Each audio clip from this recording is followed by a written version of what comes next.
We are now on the 28th Sunday in Ordinary Time. Let me begin our reflection on the readings with two short stories. Our first story.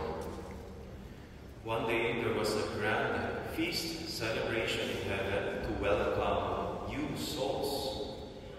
But Saint Peter noticed that our Lord Jesus is nowhere to be found. He is missing. And so the disciples went to look for him. Eventually, Peter found the Lord at the gate of heaven, waiting for someone else. So when Peter asked Jesus, why is he waiting at the gate? The Lord said to Peter, I am still waiting for Judas to come in. I invited him in, and he is always welcome to join us.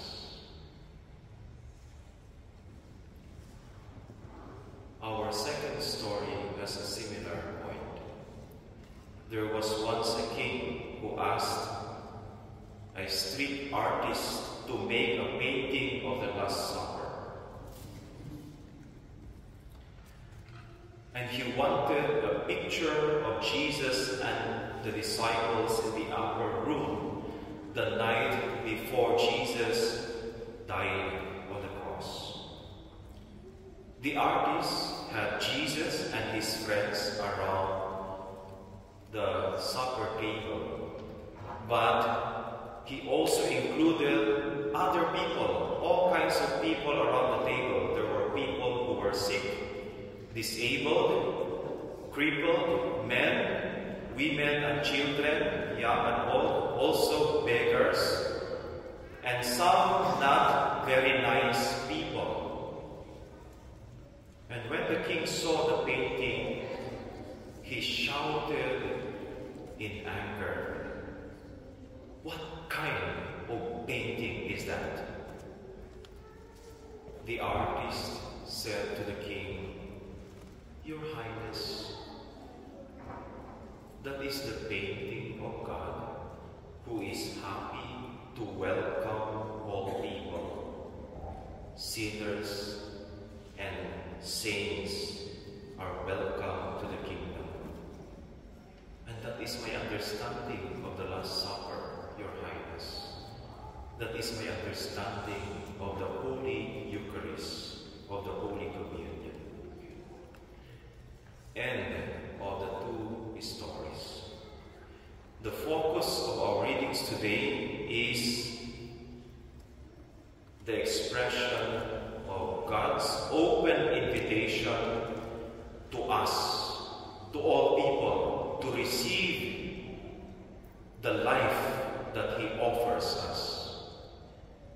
In our first reading, God is portrayed as wisdom. Wisdom inviting us to celebrate with Him. The reading says, "Come, eat of my food and drink of the wine I have prepared, I have mixed. Forsake foolishness, that you may live. Advance in the way of wisdom." Beautiful. And St. Paul has the same invitation in our second reading. He says, reflect on how you live your life. Try to understand the Lord's will and be filled with the Holy Spirit, and give thanks always and for everything. Today's reading is about God's invitation. In our Gospel today, the Lord Jesus invited His listeners, not only His disciples, but the Jews. He said, "Unless you eat the flesh of the Son of Man and drink His blood, you do not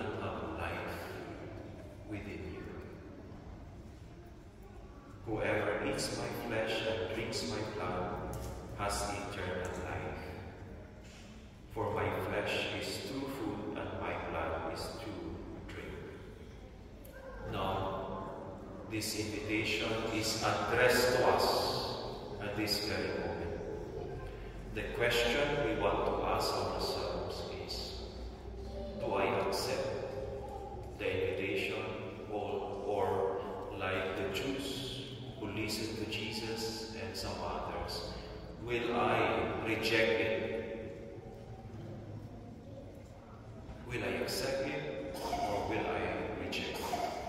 Let me end now our reflection. I was watching in EWTN the conversion story of Eva Vlaardingerbroek. She is a lawyer, a political commentator, and activist from Netherlands. She is a beautiful and very intelligent woman.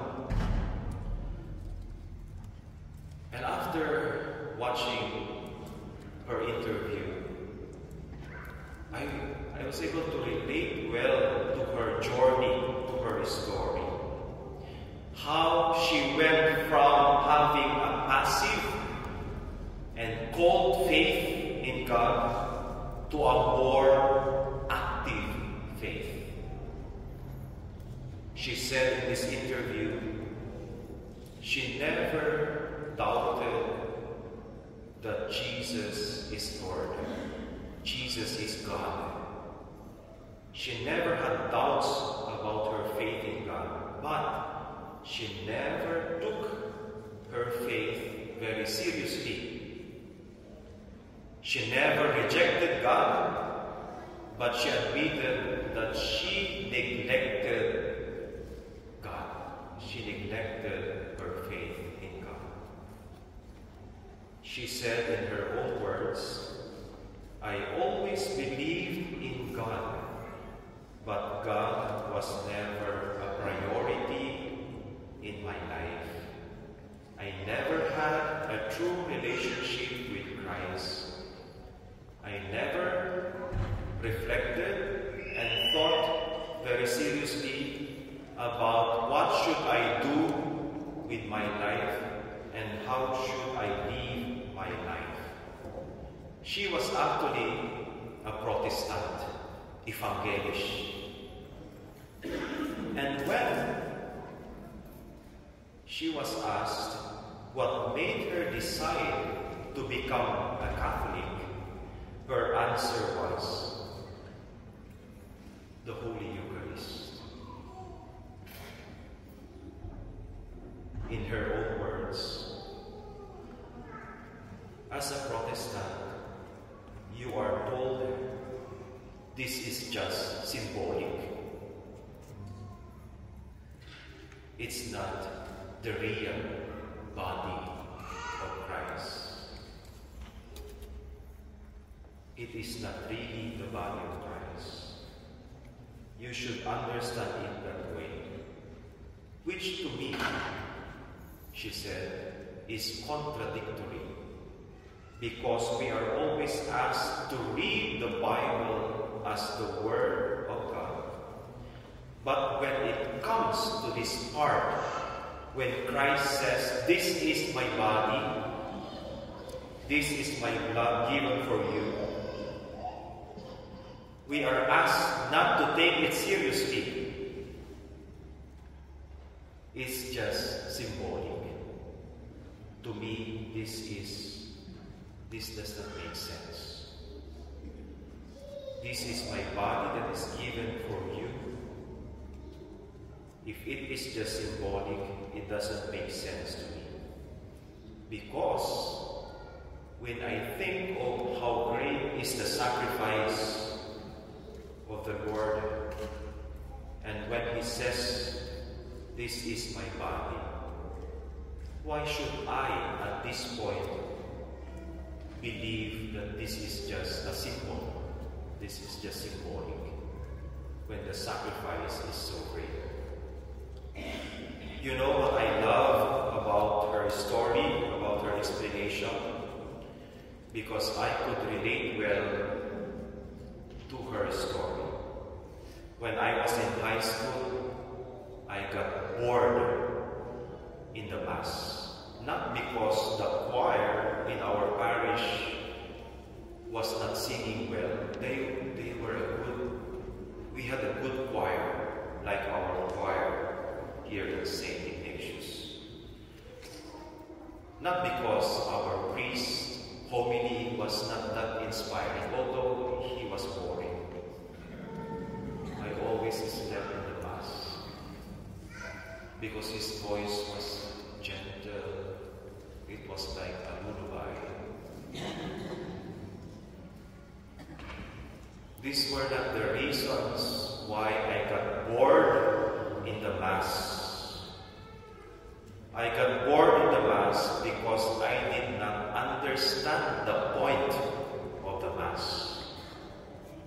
I did not know what Mass is really all about because I did not try to understand it.